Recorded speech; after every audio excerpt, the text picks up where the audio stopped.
The film begins in the deserts of Mongolia, the largest desert in East Asia. Right in the middle of this barren landscape, a company had arrived, hoping to extract oil from the region. But their data turns out to be wrong. There's no oil here. Disappointed, they decide to return. To get them back, a plane is sent, piloted by a man named Frank and accompanied by his co-pilot. All the workers gather their belongings and board the aircraft, heading back to their city, Beijing.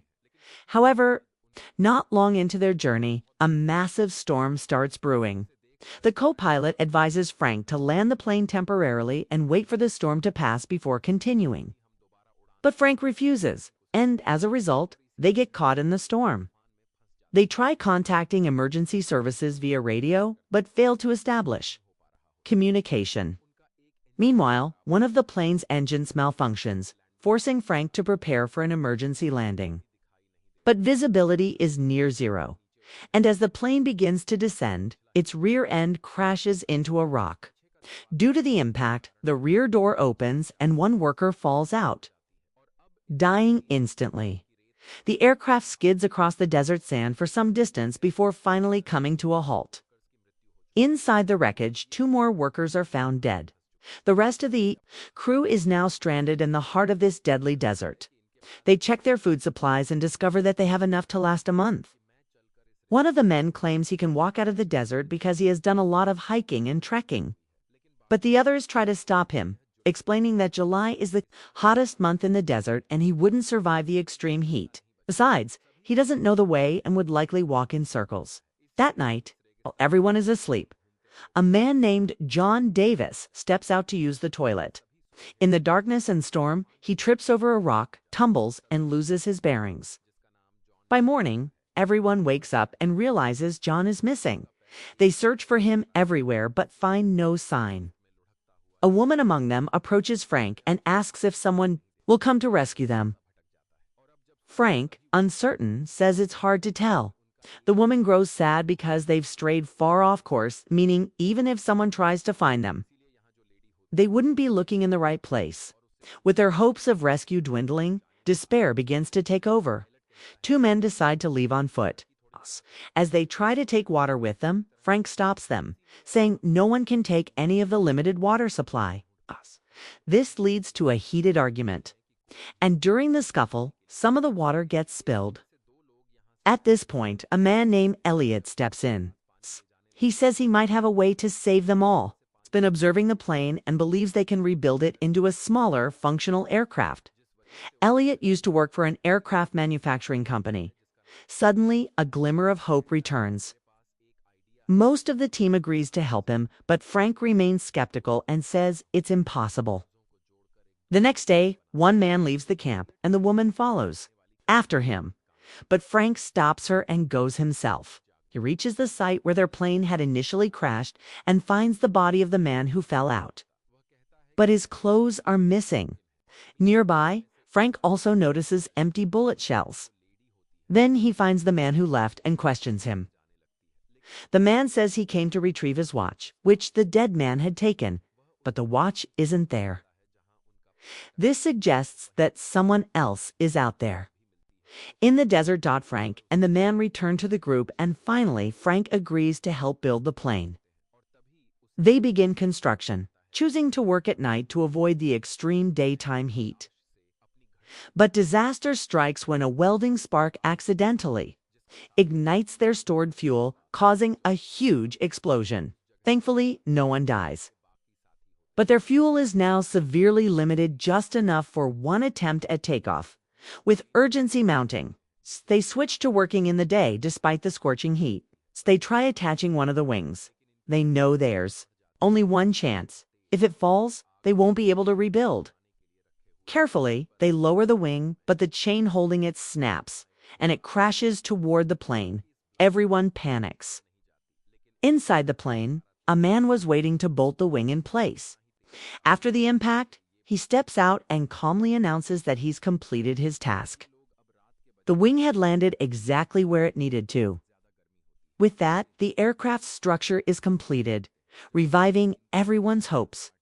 They name the plane Phoenix after the mythical Egyptian bird that is reborn from the desert. They celebrate, dance, and prepare a runway by clearing sand so the phoenix can take off. But nothing comes easy. A terrifying electric storm hits. Lightning strikes are everywhere. And since the wings are full of fuel, they all run to safety except Elliot. He wants to protect the aircraft. Just before lightning hits, Frank drags him away, saving his life. Without Elliot, the plane would never be completed. They continue working, but water supplies are running low. One night, they spot tents in the distance smugglers camped out, transporting weapons across the desert. Frank suggests asking them for water. Elliot protests, but Frank and a few others approach the camp armed. They hide behind rocks in case things go wrong. As they ask for water, one smuggler shoots one of their men. Frank and his companion fire back, killing several smugglers. One wounded smuggler escapes. Frank has a chance to shoot him, but refuses. He doesn't want to become a killer. James notices that one of the dead smugglers is wearing the missing watch, confirming that these are the same men who found their fallen friend earlier. They take the wounded smuggler back to camp. Some want to kill him, but Frank opposes the idea. While they argue, Elliot suddenly shoots the smuggler. Frank and Elliot argue, and Elliot blames Frank for getting them stranded and for the deaths that followed. Frank punches him in anger. Elliot, insulted and hurt, refuses to work further. He claims he's done more than anyone else, equivalent to 10 men, and now he's finished. Kelly approaches Elliot and pleads with him to continue, saying they can't finish without him.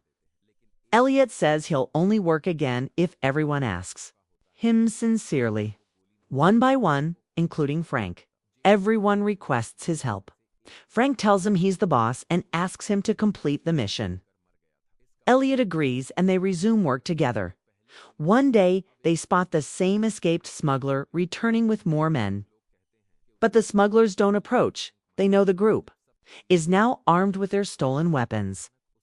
The group starts working even faster. Finally, their work is complete. That's when Frank finds a magazine featuring various toy plane models. He realizes that Elliot based the Phoenix on these models. In truth, Elliot had only ever built small remote-controlled planes, never a real one. The group feels betrayed, especially Ion, who points a gun at Elliot and accuses him of lying. He says the plane will never fly. Elliot insists it will. Frank stops Ion. Suddenly, a storm begins, and strong winds lift the Phoenix slightly. They all realize that the plane can fly. Their hopes are restored. But the storm buries the entire plane in sand. After the storm, everyone falls into despair. But Frank refuses to give up. They all work together, dig the Phoenix out, and drag it to a clearer area. They attempt to start the plane. It fails. They try again and again until the engine finally roars to life. Smugglers hear the engine and charge in on horseback, guns blazing. Everyone climbs onto the plane, clinging to the wings as it has no cabin. They had built a small aircraft using parts of the larger one. As the plane rushes down the makeshift runway, bullets fly. But no, one is hit. The runway ends at a cliff, and the smugglers assume the worst.